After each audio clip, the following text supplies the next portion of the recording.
Eh bien, frère Xiun Guang, Oui, tu m'as l'air de bonne humeur. Est-ce qu'il se passe quelque chose de bien dans ta vie? oui, exactement.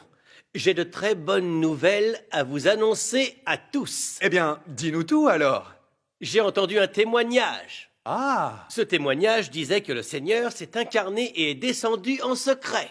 il s'est incarné Ah, et il est descendu en secret. tout à fait.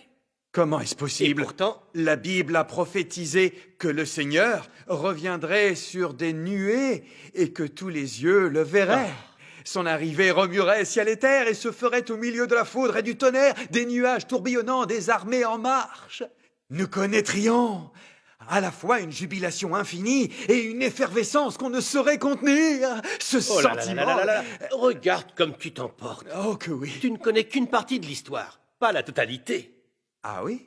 Et je peux savoir d'où te vient cette idée? Que nous dit l'Apocalypse chapitre 1 verset 7? Voici, il vient avec les nuées, et tout œil le verra, même ceux qui l'ont percé, et toutes les tribus de la terre se lamenteront à cause de lui. Eh, tu viens de dire que quand le Seigneur arrivera sur des nuées, les gens seront enthousiastes et que partout ils jubileront. C'est sûr. Alors pourquoi la Bible dit-elle « Toutes les tribus de la terre se lamenteront à cause de lui » Hein? Alors?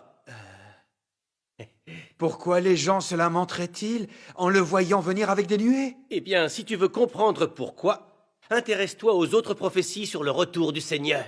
Les autres prophéties? Il y a beaucoup d'autres prophéties sur le retour du Seigneur dans la Bible. Ah oui? Il n'y a pas qu'en descendant sur des nuées que le Seigneur reviendra. Donc tu es en train de dire que le Seigneur va revenir autrement? Oui, exactement. Qu'est-ce que dit l'Apocalypse chapitre 16 verset 15? Voici, je viens comme un voleur. Et Matthieu chapitre 25 verset 6? Au milieu de la nuit, on cria, voici l'époux, allez à sa rencontre. Et l'Apocalypse chapitre 3 verset 20? Voici, je me tiens à la porte et je frappe. Si quelqu'un entend ma voix et ouvre la porte, j'entrerai chez lui, je souperai avec lui et lui avec moi. Ou encore Luc chapitre 10 verset 7? Attends un peu, t'es en train de me faire la catéchèse ou quoi? Je parle juste des façons dont le Seigneur va revenir. Est-ce que ces passages de la Bible prouvent que le Seigneur viendra autrement? Tu ne t'en es pas aperçu? Hein? Au milieu de la nuit, on cria. Oui, et? Je me tiens à la porte et je frappe. Oui, et? Je viens comme un voleur. Oui. Et tu ne vois toujours pas ce que ça veut dire. Ah! Oh! Tu commences à... Je vois surtout que je n'y comprends rien. Je vois. Tu ferais mieux de m'expliquer. Si venir avec des nuées est la seule façon dont le Seigneur revient, alors comment la prophétie qui dit « Je viens comme un voleur » pourra-t-elle se réaliser? C'est vrai, tu as raison. S'il vient avec des nuées et que tous les yeux le voient, sera-t-il nécessaire que quelqu'un crie « Voici l'époux, allez à sa rencontre » Pourquoi le Seigneur devrait-il se tenir à la porte et frapper?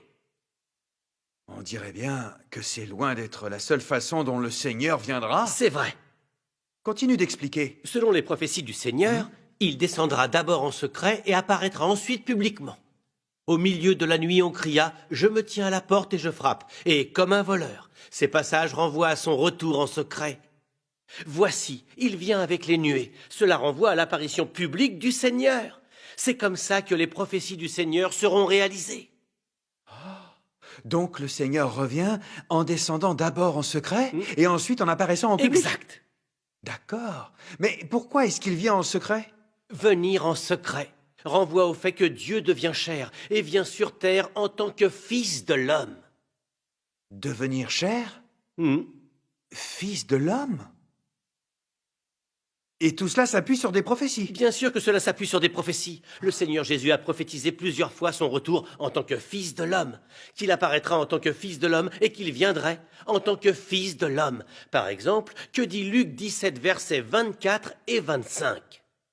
Car comme l'éclair resplendit et brille d'une extrémité du ciel à l'autre, ainsi sera le Fils de l'homme en son jour. Mais il faut auparavant qu'il souffre beaucoup et qu'il soit rejeté par cette génération. Cela s'appuie vraiment sur une prophétie. Oui. Et à quoi renvoie le Fils de l'homme? Fils de l'homme désigne une personne